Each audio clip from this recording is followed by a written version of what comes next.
ఇక తెలంగాణ రాష్ట్రంలో కాంగ్రెస్ ప్రభుత్వం వచ్చిన తర్వాత ఏదైతే ప్రతిష్టాత్మకంగా చేపట్టినటువంటి ఇందిరమ్మ ఇండ్ల విషయంలో ఖమ్మం జిల్లానైతే టాప్గానైతే నిలవడం జరిగింది.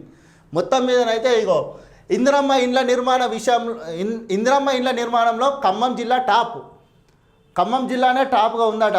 ఇక ఎందుకంటే ఖమ్మం జిల్లా అటు మంత్రి పొంగులేటి శ్రీనివాసరెడ్డి గారు, ఆయన రెవెన్యూ శాఖ మంత్రి కాబట్టి మొత్తం మీదనైతే ఖమ్మం జిల్లా టాప్గానైతే కనబడడం జరుగుతుంది.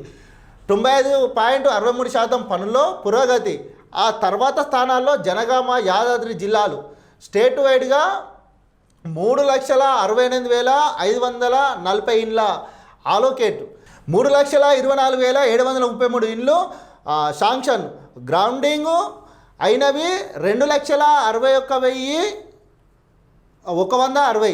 అంటే మొత్తం గ్రౌండింగ్ అయినవి అయితే 2,61,160 ఇండ్లు మాత్రం గ్రౌండింగ్ అయితే కావడం జరిగింది. ఇక కాంగ్రెస్ ప్రభుత్వం ప్రతిష్టాత్మకంగా చేపట్టిన ఇందిరమ్మ ఇండ్ల నిర్మాణ వివిధ దశల్లో వేగంగా కొనసాగుతున్నాయి.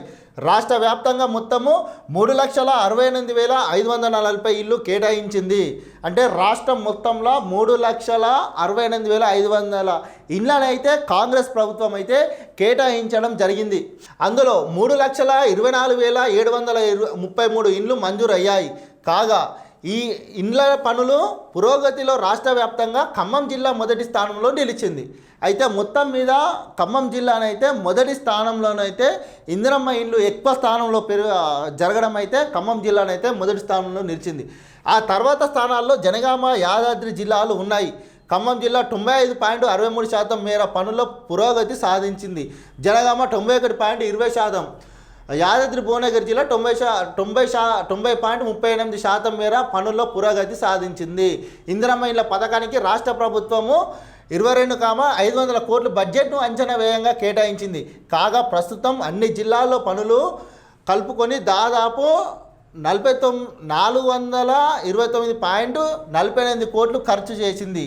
కాగా ఖమ్మం జిల్లాలో 387.74 కోట్లు ఇందిరమ్మ ఇండ్ల నిర్మాణానికి కేటాయించారు.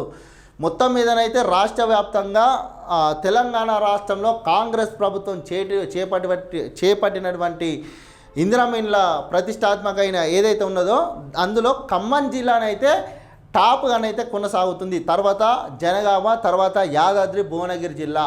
మొత్తం మీద రాష్ట్ర వ్యాప్తంగా అన్ని జిల్లాలో కొనసాగుతుంది ఇందిరమ్మ ఇండ్లు. ఆల్రెడీ ఇండ్లు కడుతూనే ఉన్నారు, బిల్లులు కూడా వస్తూనే ఉన్నాయి. మొత్తం మీద ఈ ఒక్క ఖమ్మం జిల్లానే టాప్గానైతే నిలవడం జరిగింది. అందరికి కూడా బిల్లులు వస్తున్నాయి. వాస్తవానికి చెప్పాలంటే బిల్లులు కూడా ఇక్కడ కూడా ఆగిపోతలే, ఎక్కడో చిన్న చిన్న మార్పుల వల్ల ఆగిపోవడం అయితే జరుగుతుంది.